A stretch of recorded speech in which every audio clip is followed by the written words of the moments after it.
Basi na wasalamia nyote mahali popote ambapo ulipo.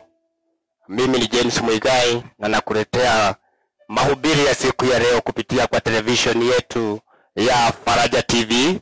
Leo niko kanisani hapa Ed Revival Ministry. Kanisa hili liko Nakuru Town na liko upande wa Nakuru West. Kwa hivyo siku ya leo ninakufurahia kukuona mahali ulipo wewe mtazamaji na wewe msikilizaji. Unaweza kuwa labda uko katika duka yako, umeweka television yako hapo, labda uko katika safarini, matatu na utembelea, umepata TV ya Faraja, labda uko hospitalini, labda uko katika soko, labda uko katika Facebook, labda uko katika Instagram, Twitter, na labda uko katika YouTube. Yote kama vile nitakavyokuletea ujumbe wa siku ya leo. Kumbuka niko kila Alhamisi kuanzia saa 2:30 jioni mpaka saa 3. Kwa hivyo ninapoendelea nataka nikaweza nikaomba ili basi nikakuletea ujumbe siku ya leo. Kumbuka mimi ni yule ambaye kipindi ambacho ukipendacho cha imani ambayo huleta tumaini. Kwa hivyo nataka kuomba ili nikaweza nikaanza kipindi siku ya leo. Baba, katika jina la Yesu Kristo ninakushukuru kwa sababu ya nafasi na muda ambao umenipatia. Tazama mimi Baba Yesu Kristo ninahitaji nguvu na uwezo ambao unatokana nawe. Baba, tazama wote ambao wananitazamia na wale ambao wananisikiliza wakati huu Baba, na uweka mikononi mwako. Ili chochote ambacho Baba Yesu Kristo nitakacholeta mbele zako Baba Yesu Kristo kanitumie. Tazama mfalme, sijui nani ambayo ako na shida siku ya leo. Sijui ni nani ambaye anataka kuinuliwa. Lakini jioni ya leo ama asubuhi ama wakati wote ambapo watakaposikiza ujumbe huu Baba, najua utakuwa pamoja nao. Sijakuamrisha ufanye lolote, lakini nasema mapenzi yako Baba yakatendeke. Na ni katika jina Kristo aliye mkombozi Baba naomba na kuamini. Amen. Basi inajua kwamba pale ulipo hata nawe umeomba nami na ukasema amen, kwa sababu hili jambo ambalo unalisikia huyu Mungu, tunaongea mambo ya Mungu ambao ni Mungu mkuu. Tunaongea mambo ya Mungu ambaye siku ya leo ukimpata huyu Mungu ni yule alipasua bahari. Huyu ni Mungu yule alikuwa na Musa. Huyu ni Mungu yule ambapo alikuwa pale na River Jordan, na Joshua alipoenda pale maji ikaondoka. Huyu ni yule Mungu ambaye namtafuta, ambaye huyu Yesu alipoenda mahali watu wamekufa, watu walipowaona pale wakapata tumaini na wakawa maisha yao yamerejea. Kwa hivyo jioni ya leo niko na ujumbe ambao unaoita kwamba kuinuliwa tena. Leo niko na ujumbe ya kwamba kuna kuinuliwa tena. Ujumbe ambao nakuletea katika television yako jioni ya leo, ninakuambia kwamba kuna kuinuliwa. Ninajua umefinyika sana, lakini kuna nafasi. Mimi ambao niko hapa nilifinyika, nimeshasikia watu ambao wamefinyika kwa muda mrefu sana, lakini leo kuna kuinuliwa tena. Unaweza kuwa wewe ni mwimbaji, unaweza kuwa ni mchungaji, unaweza kuwa wewe hata ni mzee ambao sasa uliona ya kwamba maisha yako yamefika mwisho. Wewe labda uko kwa soko, wewe labda umeajiriwa na labda umevutwa kazi, wewe labda ni magonjwa imekufikia mwisho. Usijali, unaweza kuwa unalitazama labda ukiwa katika duka lako, usione kwamba imeisha. Unaweza kuwa wewe mama unalitazama, labda unasema ya kwamba kwangu kumebomoka. Leo nakuletea ujumbe ambao inakutia moyo ya kwamba siku ya leo kuna kuinuliwa tena. Utainuliwa tena. Ninajua kuna mtu ambaye amefika mwisho, anasema ya kwamba mimi hata kama vile mchungaji unasema, mtu anaweza kuwa akiniambia kwamba kama ungejua kwangu watoto wote nilijaribu kuwapatia chakula na hakuna. Lakini siku ya leo ninakuhakikishia kuna kuinuliwa tena. Niko na ujumbe mzuri ambao unasema ya kwamba kuna kuinuliwa tena. Popote unaponitazama usijali. Unaweza kuwa umefika mwisho, unaweza kuwa kwamba wewe unalia, unasema sijui nifanye nini, sijui kama ni kazi ulifutwa, sijui nini ilifanyika. Wewe usijali, kuna kuinuliwa tena. Katika kitabu cha Job, nataka kusoma kitabu cha Job 22 na mstari wa 29. Kitabu cha Job, Ayubu, niko kitabu cha Ayubu 22 mstari wa 29. Kuna kuinuliwa tena. Sikia mstari wenye nasema Biblia. Hapo atakapokuangusha utasema kuna kuinuka tena. Naye mnyenyekevu wa Mungu atamuokoa. Haleluya. Ninajua kwamba hata nawe mahali ulipo, ninajua watu wamekusema sana. Hata saa hii unaponiangalia, ninajua wewe watu wamekusema. Labda hauna pesa, labda ni ugonjwa, labda ni biashara imeharibika, labda hata ni kwako nyumbani wamekusema. Lakini usijali,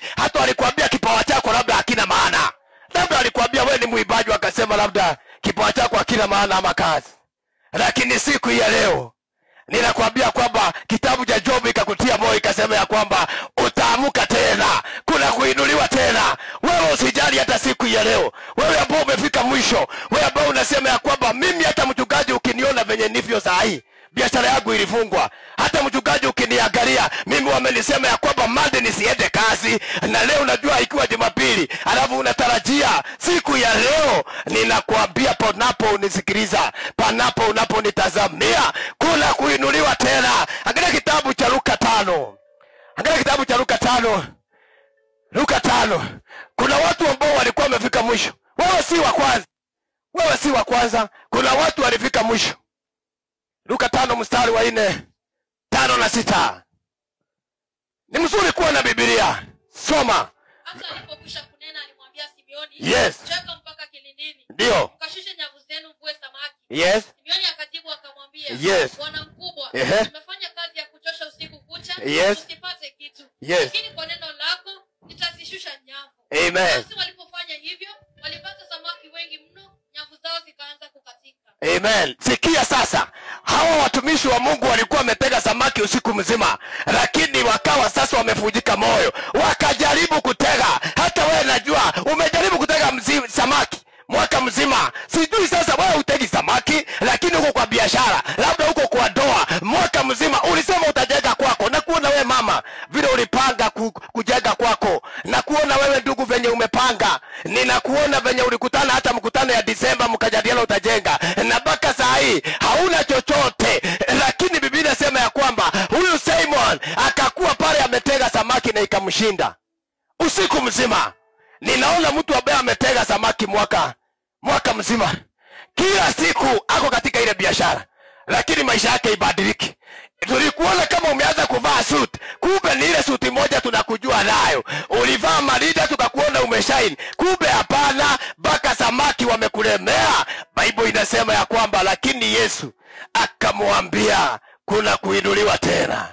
Wewe ambao umetega samaki zikakosekana, ninajua ya kwamba Yesu ameingia siku ya leo, na nataka kukuambia siku ya leo, nyosha pale pale tu mahali ulikuwa. Mateso yenye ulikuwa umepitia, usitoke kwako. Wewe mama acha kupanga kutoroka, wewe mzee acha kupeleka kupanga kutoroka. Hata serikali siku ya leo wasiende kung'ang'ana. Siku ya leo inatakiwa wajue, hata serikali wanajua siku ya leo ya kwamba wanaponisikiliza, Mungu atainua nchi ya Kenya. Imevinyika kwa mambo mengi sana, wamekosa mpaka nidhamu kwa chochote, kwa yoyote yule. Lakini sikia, Bible ikasema leo hii nitaenda kuwainua. Usione kama wewe umefika mwisho. Kuna sehemu nyingine yako ya kuweza kuinuliwa. Hata nami siku ya leo ninajua kuna mtu ambaye atakapotoka hapa na akifika nyumbani atasema ya kwamba mimi maisha yangu ilikuwa imefika mwisho.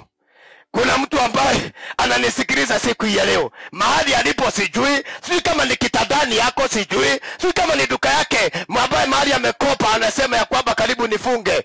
Lakini nakwambia siku ya leo, usijali na usistuke.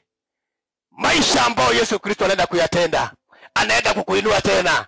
Wewe tu ni kukubali ya kwamba imani ambayo niko nayo siku ya leo itakuja kuleta tumaini. Kuna watu ambao wamekosa tumaini kwa sababu hawana imani. Kasema ya kwamba mimi mahali nimefika, kulingana na familia yangu, kulingana na uibaji wangu, kulingana na kazi ambayo nimefungua, naona ni kama imefika mwisho. Kuna kuinuliwa tena. Ninajua venye watu wamekusema. Tumeanza na kitabu cha Ayubu aliambiwa ya kwamba wewe tumekusema ya kwamba mwaka huu ni mwaka wako wa kuangamia, lakini hautaangamia. Wewe mama ambao unaona ya kwamba kwako kumebomoka, usijali. Mimi nakuletea ujumbe. Nimepata ripoti ya watu wengi sana wakisema ya kwamba tumeisha. Ukisikia mtu akisema tumeisha, my friend, amefika mwisho. Lakini siku ya leo, amini usiamini, Yesu ako na ujumbe wako ambao anakuambia kwamba leo atakuinua. Kuna kuinuliwa tena. Na hata wewe kama ni mchungaji, labda kanisa lako ambalo unahubiri, labda washirika ni wachache tu, kuna kuinuliwa. Usijali. Kenya hii imepita corona, Kenya hii imepita mafuriko, Kenya hii imepita mambo mengi sana. Kwa hivyo mahali ulipo, usifike mwisho useme ya kwamba nimetosheka. Lakini siku ya leo, kama vile unanitazama, hata nami kufika hapa television ni kwa sababu Mungu ameniinua. Kuna kuinuliwa tena, hata wewe utainuliwa. Si amen, amen. Basi kuna kuinuliwa tena. Kwa hivyo siku ya leo ninapokuambia kwamba mahali nimefikia, nilikuwa nakwambia mahali nimefikia hata nami nimeinuliwa tena, kwa sababu nilikuwa nafikiria kwamba wale ambao wataenda katika nje kupeleka injili ni watu labda wako na aina gani. Usijali, hata nawe siku ya leo kuna kuinuliwa tena. Amen. Nataka kwenda katika kitabu cha Waamuzi, Judges, kitabu cha Waamuzi, kitabu cha Waamuzi, uone kuna kuinuliwa tena. Kitabu cha Waamuzi, Waamuzi 16 mstari wa 28, 29 na 30. Hii ni mambo ambayo tunaijua, lakini kuna kuinuliwa tena. Yes. Akamwita Bwana akasema, Bwana Mungu, unikumbuke na kuomba. Ukanitie nguvu na kuomba mara hii tu. Mungu, ili nipate kujilipiza kisasi juu ya Wafilisti kwa ajili ya macho yangu mawili. Kisha Samsoni akazishika nguzo mbili za katikati ambazo nyumba ile ilikaa juu yake, akazitegemea, moja kwa mkono wake wa kuume na moja kwa mkono wake wa kushoto. Samsoni akasema, na nife pamoja na hao Wafilisti. Akainama kwa nguvu zake zote, ile nyumba ikawaangukia hao wakuu na watu wote waliokuwa ndani yake. Basi wale watu aliowaua wakati wa kufa kwake walikuwa wengi kuliko wale aliowaua wakati wa uhai wake. Amen. Hii ni hadithi ambayo ni ya mtu mmoja ambao tunamjua, anaitwa Samsoni, na tumeweza tukampata. Huyu Samsoni alidanganywa, akapelekwa venye alipelekwa mpaka akanyolewa nywele. Nguvu zake za Samsoni zilikuwa kunyolewa nywele, maana aliponyolewa nywele Samsoni alibaki bila nguvu. Na siku ya leo Biblia inasema ya kwamba hata kama vile alipata mateso ya kusema ya kwamba walimng'oa macho. Unajua alipomng'oa macho Samsoni, walikuwa nampeleka mbele ya watu, wanacheza na yeye. Lakini hata nawe najua venye wamekuteza. Ninajua wamekufukuza kwa ploti hiyo, wakakufukuza kwa hiyo ploti nyingine, wakakuwekelea maneno, wakasema hata ni wewe ni mchawi, wakasema labda uko na nini, wakakung'oa kila kitu yote ambao ulikuwa nacho. Lakini siku ya leo Biblia inasema ya kwamba Samsoni akamuomba Mungu. Alijua hapa kuna ujumbe ambao unasema ya kwamba kuna kuinuliwa tena. Hata nawe usijali, kama ulifutwa kazi usijali. Huyu Samsoni ile kitu alikuwa anategemea ili muondoka. Usijali watu wenyu walikukataa. Hata siku ya leo Samsoni ni yule yule. Wewe uko pale, usione Samson, ona wewe ya kwamba akaitisha Mungu, akamwambia Mungu, tafadhali siku ya leo niinue tena. Kuna mtu anaomba kama vile Samsoni aliomba ya kwamba niinue tena. Samsoni Biblia inasema ya kwamba akaambia kijana mwenye alikuwa anampeleka mbele ya watu, nishike mkono tu unipeleke kwa guzo, kwa pila za kanisa pale kwa mlango, alafu nikigusa tu hivi nataka kulalia. Hawakujua venye nataka kufanya. Hata nawe siku ya leo watu hataelewa lile jambo nataka kulifanya. Roho Mtakatifu hawajajua kama ako ndani yako, hawajajua kwamba umejazwa. Walikuona mwaka jana wakikutukana na wakikudharau, hawajui kwamba nywele imemea. Samsoni nywele ilimea tena, na nywele ilipomea akajua ni wakati wa kuinuliwa tena. Najua msikilizaji na mtazamaji mahali ulipo, unaweza kuwa umefika mwisho. Samsoni alinyolewa na watu wakasema amekwisha, lakini amini usiamini, yule Samsoni aliposhika zile guzo za ile kanisa ama ile hall, waliweza akaua watu wengi kuliko wale alikuwa ameua akiwa uhai. Hata ikawa hata naye alikufa, lakini Bible inasema alikufa akiwa mtu ambaye watu walimuogopa sana, kwa sababu aliinuliwa mara ya pili. Kumbuka nywele zake hizo zilikuwa nguvu na zikaenda. Sijui wewe ni kitu gani imechukuliwa yako. Inaweza kuwa labda ulitegemea certificate, haiko, ilichomeka labda kwa nyumba. Kuna watu ambao walitembea wakavujika miguu na labda walikuwa madereva. Mwingine akatwa mikono na hiyo mikono ndiyo alikuwa anategemea. Kuna kumea tena. Labda mtu alikuwa anategemea mume wake, sasa amefukuzwa, yuko kwake. Mama usijali, wewe mzee usijali, mke wako alipotea mahali uliko. Wewe unaponisikiliza, wewe ni mjane, wewe ni yatima. Kwanza watu yatima msijali. Hata yatima msijali, kuna kuinuliwa tena, kuna nafasi nyingine utakayopewa. Wewe ambao unanisikiliza, usijali ugonjwa wenye daktari alisema, na sina shida na madaktari, lakini vile daktari alisema usijali, wewe kuna kuinuliwa tena. Samsoni akainuliwa tena siku ya leo. Wewe sijui ni nani siku ya leo. Usione Samson, ona wewe ya kwamba maisha yako yalikuwa yamefika mwisho. Ulikuwa unaona ya kwamba ile nguvu nilikuwa natumia sina tena, lakini siku ya leo ninashukuru Mungu kwa sababu huyu Samson nguvu zake simurudia, na zilipomrudia kama vile walikuwa wamemsema ya kwamba ameisha, akaisha nao. Aliwasaidia watu 3,000 zaidi siku moja. Hata tuangalie kitabu kingine napokaribia kumalizia, kitabu cha Yohana 2. Kitabu cha Yohana 2 mstari wa 7 mpaka 9. Ni mzuri kuwa na Biblia ukaweza ukasoma. Yohana 2 mstari wa 7, 8 na 9. Kuna kuinuliwa tena. Yesu akawaambia, jalizeni mabalasi maji.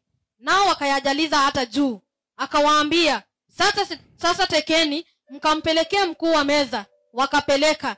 Naye mkuu wa meza alipoyaonja yale maji yaliyopata kuwa divai, wala asijue ilikotoka, lakini watumishi walijua, wala walioyateka yale maji. Yule mkuu wa meza alimuita bwana harusi akamwambia, kila mtu kwanza uandaa divai iliyo njema, hata watu wakiisha kunywa sana ndipo uleta iliyo dhaifu. Wewe umeiweka divai iliyo njema hata sasa. Amen. Nasikia hiyo hadithi. Yesu Kristo mwenyewe ndiye alikuwa. Ni mambo ambayo ilifanyika hapa dunia hii yenye tuko. Na Biblia inasema ya kwamba katika harusi katika Israeli, watu walipenda kukunywa harusi, katika harusi divai. Walipenda kunywa na walitaka kukaa kama siku 3, 4, 5. Lakini siku ya 3 divai iliisha. Na divai ilipoisha wakajua kwamba sasa aibu imepatikana. Lakini siku ya leo Bible inasema ya kwamba Yesu alikuwa pale katika ile harusi. Hata ingawa divai iliisha, hata ingawa kwako divai hakuna siku ya leo, divai inaweza kuwa imeisha. Maana vile ulianza mwaka, labda vile ulianza biashara, labda vile ulianza familia, sio vile kuko siku ya leo. Hata nawe labda mchungaji, vile ulianza kanisa, labda sio vile kuko leo. Hata labda vile ulitamani mazao yakuwe kwa shamba, sio vile yako leo. Lakini Bible inasema Yesu alikuweko kwenye harusi, na akawaambia kazi rahisi sana, jazeni ile mitungi ambayo mliwacha kule nje, jaza maji. Leo ni roho yako inajazwa. Leo kuna vitu ambazo siku empty ndani ya moyo wako. Na Biblia ikasema ya kwamba Yesu akawaambia jazeni maji. Na walipojaza haikuchacha, iligeuka mara moja na kuwa divai. Kuna kuinuliwa. Maana bibi harusi na bwana harusi walipopelekewa pale, yule manager akasema, bora mulileta ile mbaya kwanza, mukaleta ile mzuri baadaye. Hata nawe siku ya leo amini maisha yako, yale mambo umeyapitia ni yale mabaya, yale mazuri ukiinuliwa ndio utayapata kwako. Ile divai ambayo ilikuwa imetumika ni ile mbaya, ile divai utakayokunywa kwako ndiye ile mzuri. Wale makastoma ulikuwa nao, wachana nao. Wale makastoma walikuwa nakuzubua, wachana nao. Hata wengine walikuwa wa madeni. Ona mtu akisema ya kwamba karibu afunge duka yake kwa sababu ya deni. Kwa sababu hawa makastoma wako kusaidia, lakini sasa wakija sasa, hata kama ni wale wanakuja na njia mpya, wanakuja na utaratibu. Hata kama wewe ni muimbaji, yule wimbo ambao uliotunga mwaka jana, sasa Mungu anakuletea wimbo mwingine. Kwa sababu siku ya leo kuna kuinuliwa tena. Ninaona katika ile harusi ambao waliokuwa, ilikuwa wakati ambapo walikuwa wamefika mwisho, lakini wakasema ya kwamba leo ni kuinuliwa. Katika kitabu cha kumalizia, hatutasoma hiyo kitabu. Katika kitabu cha 2 Kings hatutasoma, lakini mahali uliko utasoma baadaye.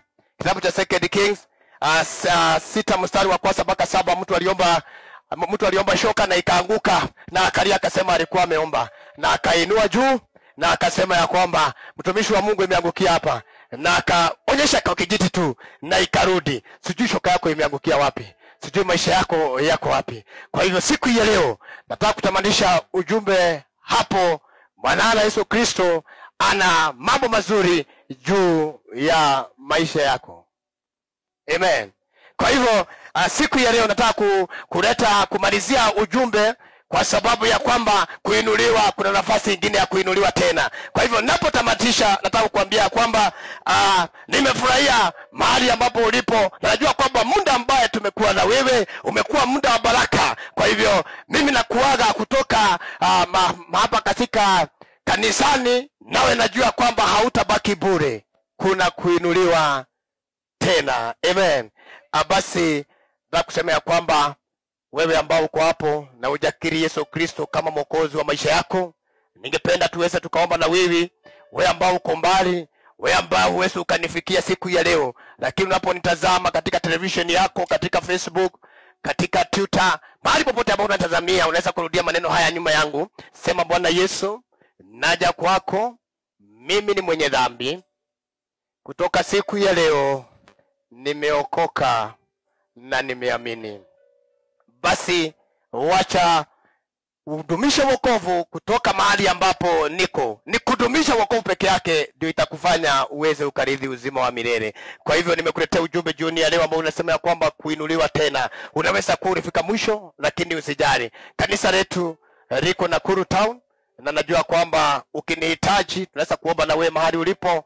Namba ya simu unaiona hapo kwa screen, inatembea hapo ama imeandikwa hapo namba ambapo unaweza kunikuta nayo. Namba yangu ya Safaricom ni 0723 567 717. Niko na Airtel 0735 192 111. Naamini ya kwamba ningependa kusikia vile Mungu anavyokusaidia katika mahubiri ama katika program zetu ambazo tunazileta.